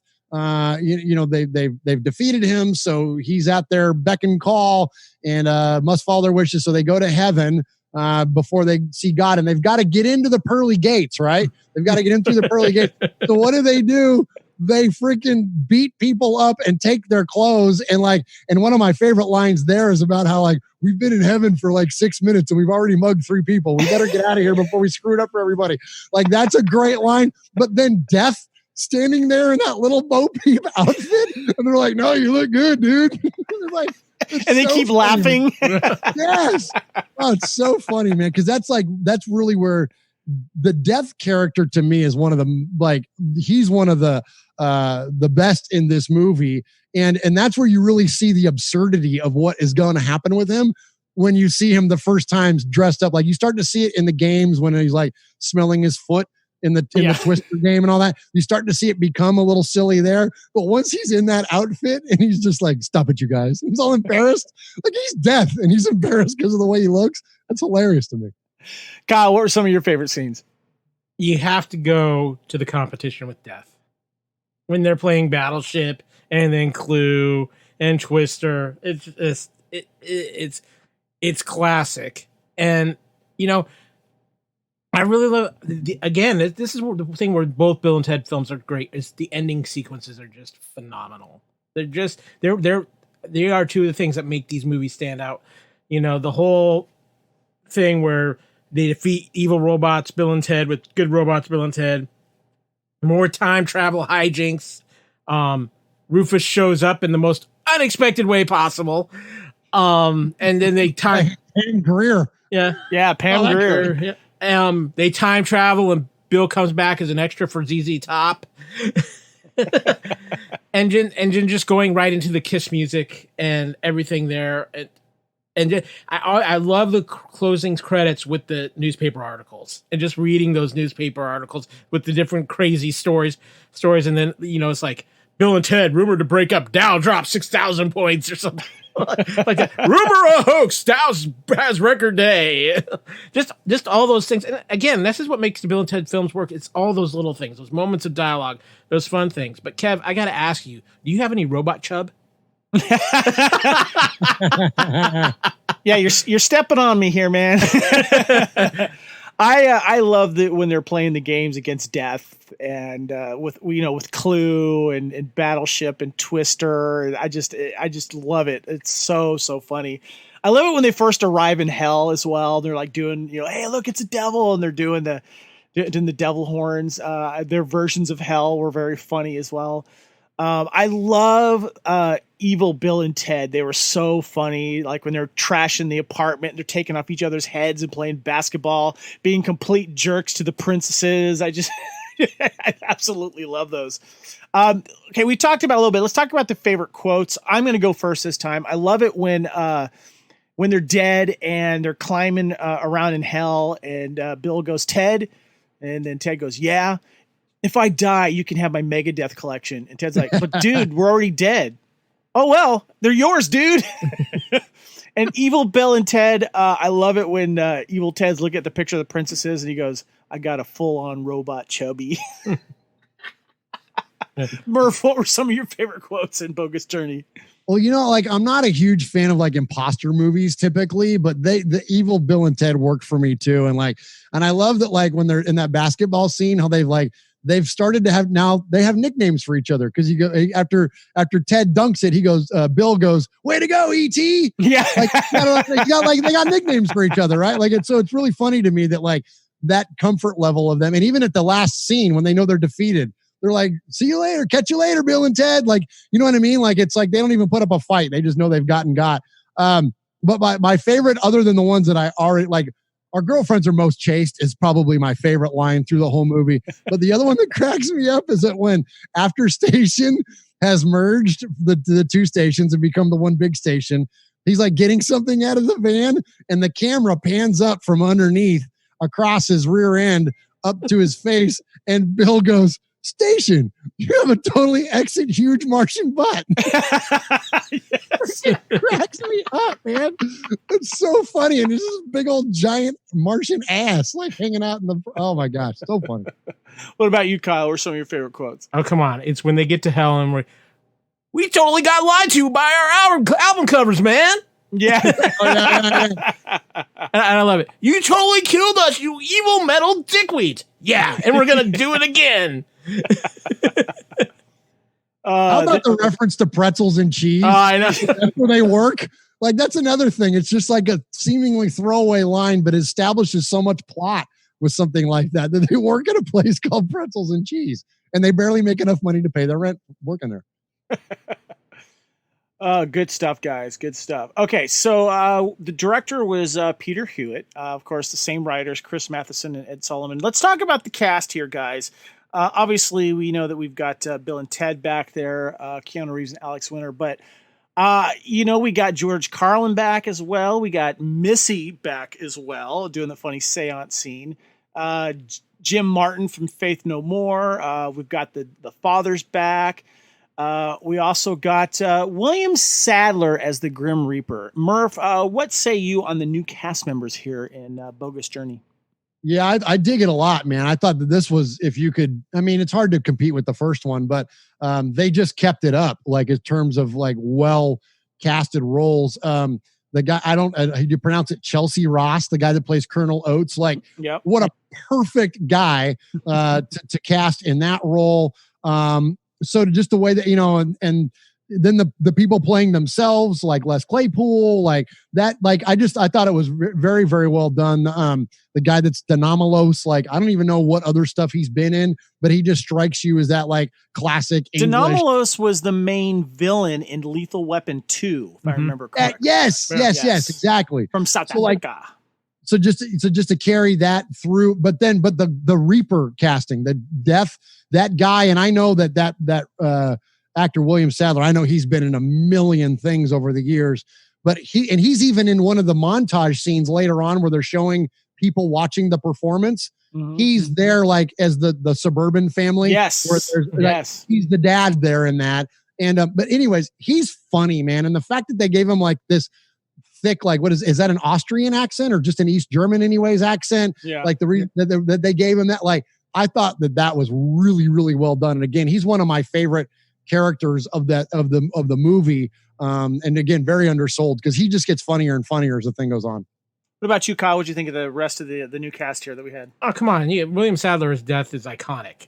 I mean, he is the best addition to this film franchise in the sequel. He is the best part. Yep. I mean, without a doubt. Anytime, okay, you get less George Carlin, but you give me some Pam Grier, I'm good with that. I can roll with that. There's one thing I have to say though. First of all, I love, and I mentioned it when we were talking in Bill and Ted's Excellent Adventure, I love the cost of marrying Missy and how they played that up. You see Bill's dad just like wasted away. Yes. It's like a vampirist. Marries the other father. Yeah. I think there's two other things. One is a missed opportunity. When they're in heaven and they're and stations playing charades, how great would it have been to at least gotten like Billy the Kid or something, or one of the other actors from the first film as a character, like just as a brief cameo, and they're like, "Hey, what?" That's right. That would have, of course. I don't think Billy the Kid would have made heaven though. Well, I'm just saying, whether it would have been Socrates or Abraham Lincoln. Abraham Lincoln, definitely. Like, yeah, I walk by party on dudes or something like that. That would have been cool. That would have been cool, man. Good observation. That is good. Yeah, Kevin, we got a babe watch in this movie too. That's additional. Yeah, Tanya Newbold. She's on screen for about 30 seconds as reporter Kate Axelrod. But good God, man. Hey, and one last little shout out too, something that just popped into my head too, is Kyle was mentioned about how well death was done, and I did as well, about how well that character was portrayed and how he grows and hits. At the very end, one of my favorite quotes when they introduce him as part of the band, and he goes, "You may be a king or a little street sweeper, but sooner or later you dance with the Reaper." Yeah. And he's all like, "I love show business." Like, I love the way that he fully like came around in that moment, man. It's so good. Yeah, I obviously death being, with William Sadler or Bill as they called him. I just want to mention too, I forgot to mention, one of the scenes that I loved real quick was when they went to go to the famous Vasquez Rocks right outside of LA, which was the famous Star Trek scene where Kirk fights the Gorn, and also recently revisited in the Picard series as well. I love the fact that they went there. But yeah, the cast is great. It was great to see Pam Grier, aka Rufus. That was good too. So the running time for this was an hour and 33 minutes. Again, quick edit right there. Easy to watch, well paced. The budget was a little bit more, $20 million. Opening weekend, a little over $10 million. Ended up grossing a little over $38 million. So almost doubled its money there. Critical reviews and responses. Rotten Tomatoes reported 54% on this. The consensus stating that Bill and Ted's Bogus Journey has the same stars and cheerfully wacky sense of humor as predecessor, but they prove a far less effective combination of the second time around. Washington Post called it entertaining, surreal journey, and that is funnier and livelier than the original. New York Times called it amusing but sloppy and overcomplicated. Roger Ebert chimes in, gave the film 3 out of 4 possible stars, writing that it's a kind of movie that you start out snickering in spite of yourself and end up actually admiring the originality that went into creating this hallucinatory slapstick. Ebert did not see the review. He did not review the first film. It's kind of cool though. He did give it a good review. His buddy Gene Siskel, also the Troom, gave the film only 2.5 stars, but did say that the second film was better than the first. Leonard Maltin gave Bogus Journey 2.5 stars, a half star more than he gave The Excellent Adventure.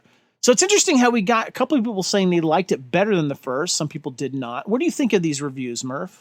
Fair? Nah? Yeah, I think so. I mean, I think it's I remember coming out of the theater like not being in love with the movie.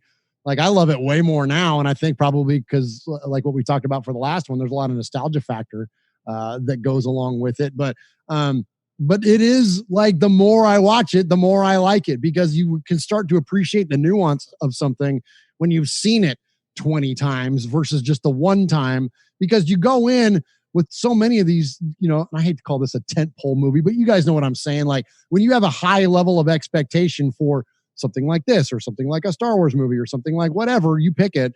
When you go in with a high level of expectation and then it's off a little bit, like you tend to be more let down than you normally would be.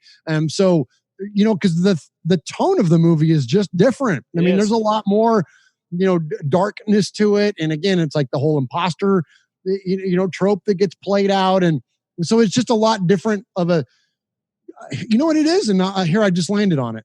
Kyle mentioned about the last movie. There's no bad guy. There's nobody other than time. There's nothing working against Bill and Ted. True. Everyone is kind of rooting for them. In this movie, there's a clear-cut bad guy. They go to hell. Their own emotions and their own, internal whatever things are working. Like there's a lot of things in this movie that are working against them. And so I think that's ultimately why maybe it didn't sit as well or the same way. So great, point out there, Kyle. That makes a lot of sense now. Kyle? The other thing about this movie that I think makes it not quite the experience that Excellent Adventure was, it doesn't have the kinetic energy that Excellent Adventure has. Excellent Adventure is on the move. It's constantly going. There's always an action going on. This movie slows itself down in comparison, especially the whole time they're in hell and in the afterlife. It's at a slower pace, and I think it's intentionally designed that way. And like I said a little earlier, you look at these reviews, you look at the same people who didn't rate the first film as high, and they rate this one higher. I think there's a level to the type of comedy that they used in this film that I think was I don't want to say above the audience's head, but kind of just slanted a little bit, and it just kind of missed the mark. And when you go back and watch it when you're a little bit older and have a little bit more life experience, you see it differently. And I think that's one of the things that with Bogus Journey that really happens, especially when you talk about the whole afterlife and death thing. I think you have a different appreciation for that than you do when you're a teenager who had just seen the first film 2 years prior and then going to see this film. I think some different sensibilities kick in, and I think that's why you have more appreciation for it now than when you saw it in the theater. Yeah, good point, guys. Well, let's get into one of the real big highlights of this film, and that is the soundtrack. The song that Bill and Ted play for the Battle of Bands is Final Guitar Solo by Steve Vai, which he wrote to help blend into the God Gave Rock and Roll to You by Kiss. Although Bill appears similar in appearance to Dusty Hill of Billy Gibbons from ZZ Top, there's also reference to the lyrics, Every Rose Has Its Thorn by Poison. And The Reaper was also written and performed, and The Reaper rap by Steve Vai. But other great songs on here, and I just watched this video, and I hadn't seen it in years, was Shouted Out, performed by Slaughter. Great song. The Perfect Crime, performed by Faith No More. Love and Ice, produced by Rick Parashar. Go to Hell, performed by Megadeth. Battle Stations, performed by Winger. Junior's Gone Wild by King's X. Dream of a New Day, performed by Richie Kotzen. Hey, Murph, do you remember Richie Kotzen? He was in Poison for a quick second. I absolutely remember him. Yeah, no doubt, dude. Good call. We have Tommy the Cat, of course, performed by Primus. That was the song they were performing in the Battle of Bands. And, of course, God Gave Rock and Roll to You by Kiss. Now, I did want to mention in the special features I got in this DVD collection I have here, Steve Vai was talking about his experience on this. And he made reference to one of my favorite films, of course, was Crossroads, where he wrote the music, played the music there, and also was the Devil's Disciple that played against Ralph Macchio. It was basically the Karate Kid, but done with blues music, that film. But I really enjoy it for that reason. But he talks about how they redid the ending of this film, and he had to go back in and change a bunch of stuff to also fit with what Alex Winter was playing on guitar and Bill and Ted as well, to try and work with that because they'd already filmed those scenes. I want to get your take on the soundtrack here, Murph. I think we liked the soundtrack a little bit more than the first one. Yeah, I love this one. So Perfect Crime is a great song. I love Faith No More, man. And that's an excellent song. And again, as I mentioned, the idea that they were going to be part of this movie, including being in it, like that was a big deal. So that song is fantastic. But the final song, and I'm not a huge Kiss guy, but God Gave Rock and Roll to You, and the lyrics and the anthem nature of it and how it builds coming out of that solo and everything. Like, speaking of like celebratory, right? Like it's just like, it feels momentous. It feels, it just feels big. And I like those kinds of songs anyways, those kind of like anthemy rock and roll songs. And so the fact that the movie ended with that song, like, I thought that was great, man. And I wondered, like, I'm like, is that a cover of something? But it's not. Like, it's written by Paul Stanley, and it's great, man. So the way that movie closes out is fantastic. But they're in the middle there when you get some Faith No More jamming out. Like, it's killer, man. What about you, Kyle? What say you of the soundtrack? Oh, it's a great soundtrack. I love getting Battle Stations performed by Winger when we got Station putting together Good Robots, Bill and Ted. I think that's a great moment. And but I got to go with Murf. I mean, the use of Kiss's God Gave Rock and Roll to You as that final anthem out. I mean, it's a capper for that performance. It's the whole ending of it's supposed to be this Wild Stallions moment of changing the world to lead us to the world we saw in Bill and Ted's Excellent Adventure. Having all the, like I said, having that montage of papers and magazine covers and headlines with that song playing. And the fact that Steve Vai really did write this guitar riff to fade right into that, and it's seamless. It is completely seamless, and that's not necessarily an easy thing to do, to write another piece of music to fade right into a well already established piece of music. So that's very impressive. But I mean, just across the board, I think the music fits a lot better in this film than it did in Bill and Ted's Excellent Adventure. Filming locations were all done in California area this time, including the famous Vasquez Rocks that I mentioned earlier, where they meet up with Death, and also the Santa Clarita Studios in Santa Clarita. We got some trivia for you guys. Of course, we had Primus appear themselves during the Battle of Bands, performing Tommy the Cat. Remember that very well. Candace and Lauren Mead portray Little Bill Logan and Little Ted Preston, with the characters revealed in Bill and Ted's Face the Music to be girls, whose full names are shown to be Billy Logan and Thea Preston. Kyle? Can I just say I'm so glad that they've made them female characters and not just male duplicates of their dads. I think it's going to be a lot more fun and interesting to see how that's going to play out. I'm looking forward to that, yes. The evil character from the future is called Denomalus, which is the writer and producer Ed Solomon's name spelled backwards. Bill and Ted go to Missy's seance when you see Chris Matheson and Ed Solomon, the writers and creators. They're the only men that are attending the seance. Chris is the guy with the white shirt, and Ed is the guy with the glasses. And they also say Ed and Chris rule the world backwards. To maintain the mountain to which Bill and Ted are brought, of course, is the same mountain as I mentioned earlier. It was in the Star Trek original series arena, which Bill and Ted watched in their apartment. The original title was Bill and Ted Go to Hell, but was changed because of Americans' objections to the word use of hell. Let me ask you guys real quick. When you watch some behind the scenes of the special features of this, the little clacker they use to start the film, it says Bill and Ted Go to Hell. Murf, do you think that would have been cool if they stuck with that original title, or do you like Bogus Journey? Because they do reference the word bogus in the first film.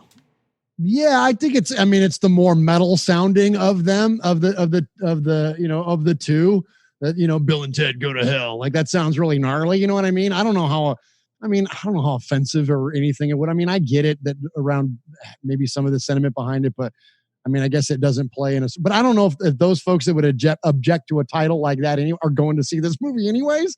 You know what I mean? So I don't know, man. I don't know. I wouldn't have a problem with it, but it sounds certainly more ominous. And so to keep with, even though there's more ominous portions of this movie, like we talked about, it's still got to be lighter in overall tone. So I think Bogus Journey is probably the better place to land. What about you, Kyle? I think Bogus Journey was the way to go, but not for the reasons they say there. Bogus is it's Bill and Ted. I mean, it's a Bill and Ted keyword in the first film. It makes perfect sense as far as it being a Bill and Ted sequel. To me, Bill and Ted Go to Hell, anything can be go to hell. I mean, so, there's a lot of movies that, hell comes to this, or goes to such and such, Freddy goes to hell, or whatever. So, using bogus, I think, was a nice change up, and it fits well with the Bill and Ted characters in this point. So I think it was actually a smart change, even though it might have been for reasons that really weren't necessary. So you were, one of the things that you talked about there, Kevin, was how they feature the Star Trek clip there, which at the time in 91, and then even going back to the first movie where they had the Star Wars references that were heavy, we didn't see a lot of the nerdy or geeky culture kind of stuff get referenced in other movies. It wasn't until Kevin Smith started doing it with Clerks that it really started to carry forward. And then now, of course, you see it all over the place, and it's just like, it's a popular thing to do, right? Like it's a very, frequently used thing to reference back to, different franchises and whatever. But we didn't see that back in the late 80s, early 90s. And now here it is, back-to-back movies. One, we heard it referenced to in terms of the dialogue, but now they just straight up showed you a Star Trek scene in this one. Yep. Yep. This I did not realize, and I got to watch this next time this happens. The evil robots arrive in the parking lot of the Circle K convenience store, the same place where Bill and Ted first meet Rufus in the first film. That's why there's a second square burn from the phone booth. Kyle, did you recognize this? Yeah, I recognized this actually the first time I saw it. And the reason why now there's a second square burn too is they were supposed to land specifically exactly right where Bill and Ted did, but they had to try to get the cat. Good call, dude. The original director, Stephen Herrick, declined to return as the director to the sequel because he thought it was almost a parody of a movie that he had already did a parody. I don't know if I got that or not. I don't know. Weird.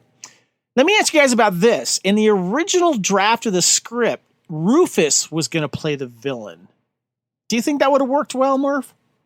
No, because Carlin's such a likable guy, man. And again, I'm not a huge fan of imposter movies anyways. So like this would have been like the whole, like Captain America is not part of Hydra. Yeah. Right? Like, you know what I mean? Like, no, I don't like that stuff. You establish someone, especially someone that's already likable, like don't try to subvert the audience that hard. Just give us a new, fresh guy. You agree with that, Kyle? Yeah, I do. In this case, making Rufus the bad guy just wouldn't have fit. Yeah. Nobody would have bought it. Now, here's something interesting. The mall with the building emporium was the same mall Doc Brown shows Marty time travel in Back to the Future. Twin Pines Mall, right? Yeah. And then eventually Lone Pines Mall, because he plowed through one of them. So that's right. If I pull a little Doctor Who out, are we saying that mall is a fixed point in time? Yeah, pretty much. The film came in at number 2 at the American box office behind Terminator 2 Judgment Day. Incidentally, the film mocks the Terminator in 84. The evil robots, duplicates of Bill and Ted, are sent back through time by Denomalos to stop the real Bill and Ted from winning the Battle of Bands when the evil Bill and Ted robots time travel in the stolen time machine. They wear sunglasses. All right, guys. So let's talk about the sequel that is coming out. Murph, I assume you have seen the trailer. Oh yeah, like 17 times.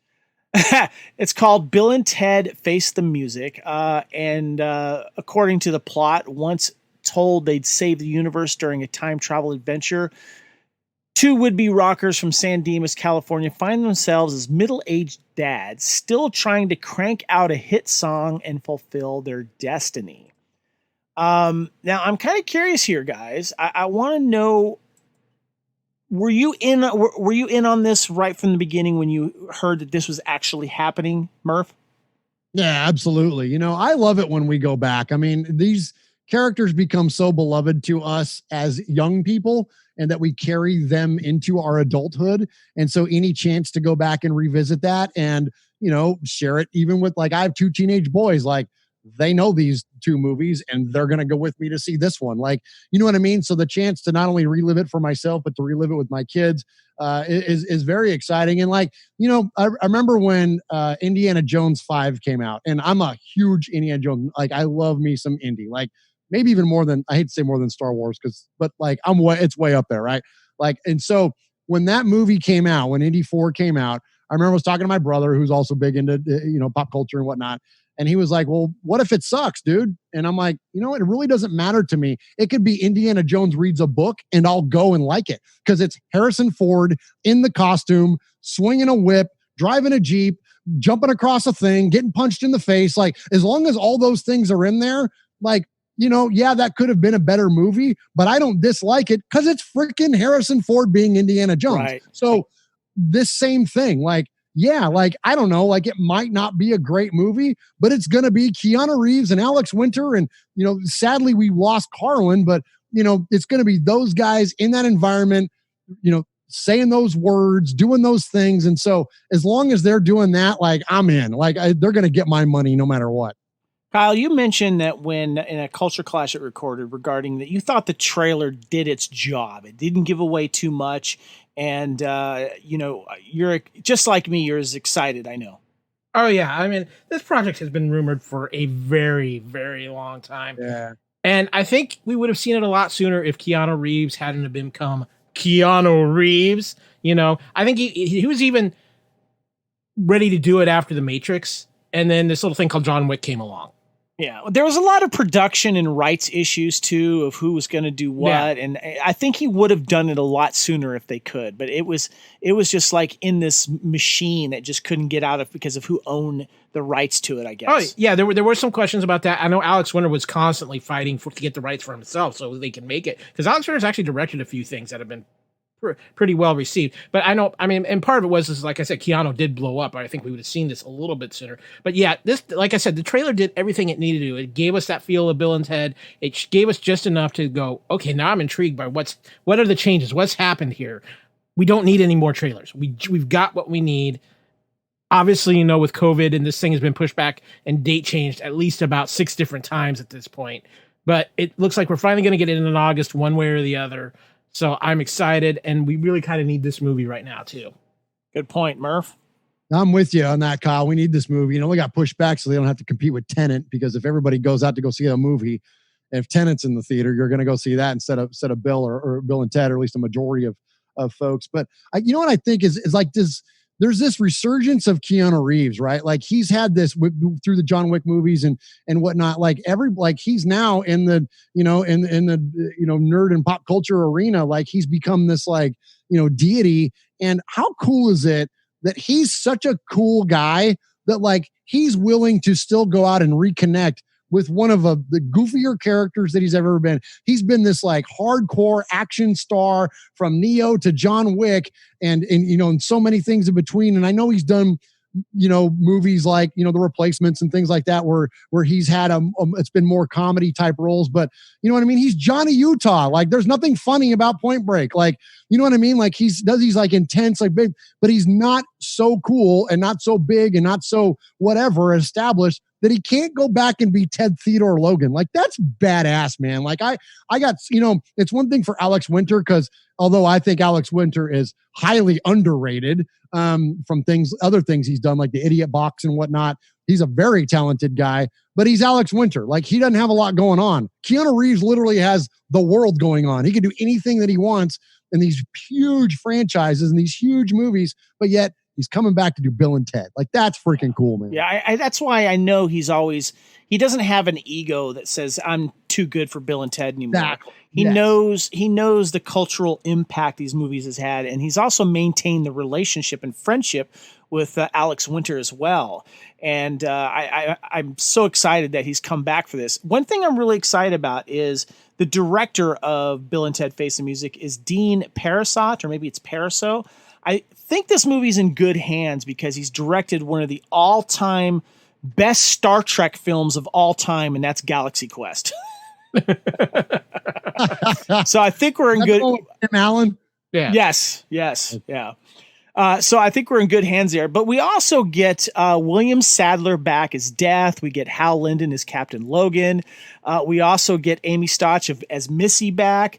What I find interesting, though, Beck Bennett, who is one of the key players and funnier guys that is on Saturday Night Live, he plays the younger brother, Deacon Logan. So, nice. So that character is coming back. But we also get the daughters. We get Thea Preston, played by Samara Weaving, and Billy Logan, played by Bridget Lundy Payne.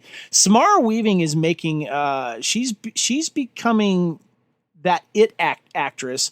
She was recently in Ready or Not, a horror film. She was recently in a film I liked called Guns Akimbo. She was also in 3 Billboards, and she's also playing one of my favorite characters, Scarlet, in the new Snake Eyes G.I. Joe movie coming out. Kyle? Let's also not forget, she comes from an acting pedigree. Her uncle is Hugo Weaving. Yes, definitely. Oh my gosh. Okay. Hey, I had a nerd question for you guys. Ready? Mhm. Who's had a better in terms of nerd franchisee movies? Who's had it better, Hugo Weaving or Harrison Ford? I got to go Harrison Ford. You honestly, I don't think you can top Star Wars Indiana Jones because he was a lead. And, He's Elrond. You know what I mean? yeah, but He's freaking Elrond. yeah, but he's not a. And he's Megatron. I'm going Harrison. Hugo's problem is though never the lead. Harrison's the two of the most iconic characters in movie history. That's true. Yes. That's true. Because even Agent Smith, right? He's not a lead. He's the lead antagonist, but he's not the lead of the movie. I get that's a good point. When you have like in terms of like quantity, though. Oh yeah. Hugo Weaving's legit. Oh yeah, he's right. He's up there in the upper lexicon. But when you're Indiana Jones and Han Solo, you have scoreboard over just about anybody. So, all right, guys. Yeah, I agree with you guys. So thanks. Let's wrap this up here. I want to get your final thoughts on these two films, Bill and Ted's Excellent Adventure and Bogus Journey, because I don't know about you guys. When I watch one or the other, I have to watch them back to back. I can't just watch one and then forget about the other. But I want to get your final thoughts on it. Where do the movies stand with you now? And also, which one is your favorite of the two? Murf, this was your kind of idea to do these here. What say you? Yeah, Excellent Adventure is my favorite of the two. Not by a huge margin, not as much as I would think, or not by as much as it would have been once upon a time. But I think that's because I connect with it again in a different way in that time and who I was with when I saw it and all the connections outside of the movie itself. But these movies to me, like other than the Indiana Jones and Star Wars and like any of those big movies, like this one had more impact on me indirectly than maybe any other movie from that era, because it wasn't until we get to Swingers, which is my all-time favorite movie ever, until we get to Jon Favreau and Swingers, which happens in 94, I guess, or 95, whenever that is, until we get to there, and then on from Clerks and the Kevin Smith movies, those had a huge impact. But that was like as a young man, or as a you know what I mean, in my 20s and stuff.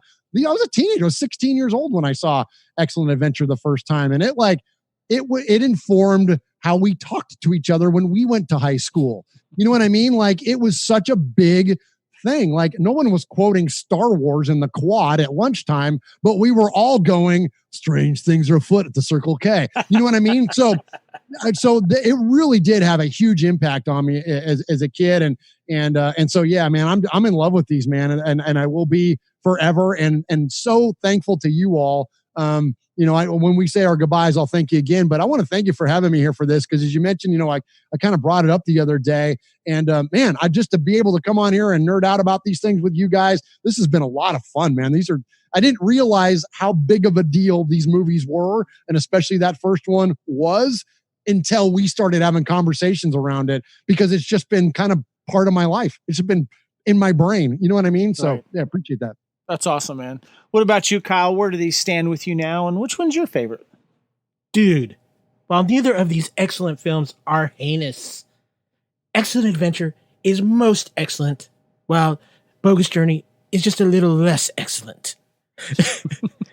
But dude, these are just, especially Bill and Ted's Excellent Adventure, it's one of those films that's in a lexicon. I think that's one of those films that you can show anybody of any generation and they're going to enjoy it.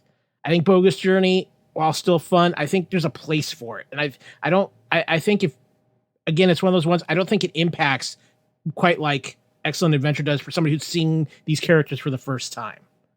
And I mean, I had a history teacher in high school that was our final. If everybody in the class had a C or higher, the final was we watched Bill and Ted's Excellent Adventure. So it was incentive. That's so cool. It was incentive for everybody to do well in the class. Luckily, everybody in the history class for my semester had a C or higher in the class. But no, I mean, I'm sorry, Kevin. We just talked about on Culture Clash. We just did our Fandom Podcast Network, Fandom Hall of Fame, the Duos Hall of Fame, and a certain Bill S. Preston Esquire and a certain Ted Theodore Logan were very heavily involved in that conversation. Yes. I mean, these are actually defining roles for Keanu Reeves and Alex Winter, even though Keanu's gone on to be Neo and gone on to be Johnny Utah and obviously John Wick as well. But there's a lot of people that no matter what they've seen Keanu Reeves with, they're always going to go back and that was Ted from Bill and Ted. So, I mean, and it's like you said, it's so great that he's coming back to do this third film. And you know what? Sometimes you just need movies that you can just turn on and just be pure fun. And that's what both of these films are. There you go. And, you know, I can watch these at either one of these at any time. And they always make me smile. And that sometimes that's all you want from a movie, especially right now. And it fits the bill to a T. We need more excellence to each other. Yeah, I think you're right. We need that new Bill and Ted film, and I'm interested to find out what kind of direction and what tone it takes. And you know, like I said earlier, I love watching these films back to back. The characters are just so fun, still funny. It's aged very well, and it's also both of these are just so quotable. And I just what's interesting though for me as I've watched these over and over again over the years, I got to tell you, I guess I'm standing alone here, but Bogus Journey is, for me, I actually enjoy more. Don't get me wrong, love me some Excellent Adventure, but there's just some of the lines in this film that just make me laugh out loud even more. And Evil Bill and Ted and the addition of death are hilarious. And, you know, it's almost like they're their own band even before the end of the film when they actually are in the band together. And I'm so happy that Death is coming back. But for me right now, Bogus Journey actually is, you know, edges Excellent Adventure a little bit for me, just for so many reasons that I've mentioned. Murf, thank you so much for coming on, you know, this most excellent adventure and Bogus Journey with us here on Couch Potato Theater. This has been a lot of fun, my friend. Yeah, man. Appreciate you guys having me. As I mentioned just a few minutes ago, man, so cool to reconnect in a even bigger way with these movies. And you know, just I had them on a loop in getting ready for the show, but I think I might keep them on a loop, like as I'm doing things around the house, man. Like it's become such a you know, a comfortable thing to have that dialogue running in the background, man, as I'm going about my day. And so, yeah, man, good stuff there. And appreciate you guys having me on once again. And appreciate you're always, you know, cordial nature, your invites. You know, I've been on a lot of shows now on your network. I think this is my third one, and one of them I was on twice. And so, no, InZone I was on twice too. Yeah. So I was like my fifth time being on your network. So really appreciate you guys and appreciate your always support of the Murph's Fan Cave shows. And yeah, man, and looking forward to the next one, whatever that is. Awesome, man. Kyle, again, thank you, sir. Yeah, it's always fun to be here, and it's always fun to be with Murph, even if it gives me a little heartburn as a Chiefs fan at the end of the podcast, you know, but we love each other anyway. That's just how we are around the Fandom Podcast Network. But no, I mean, to revisit these films is always so much fun, and I can't think of two better guys to revisit them with, because these were both right in our wheelhouse of when we remember going to the theater. This was prime time for us at pivotal ages where things like this really influenced us, and it's so great to revisit these great films and just have fun. Yeah, well done. Well said. Thank you guys so much. And until next time, we'll see you on the couch. But I want to leave you with a few words here. I want to say, first of all, party on, dudes.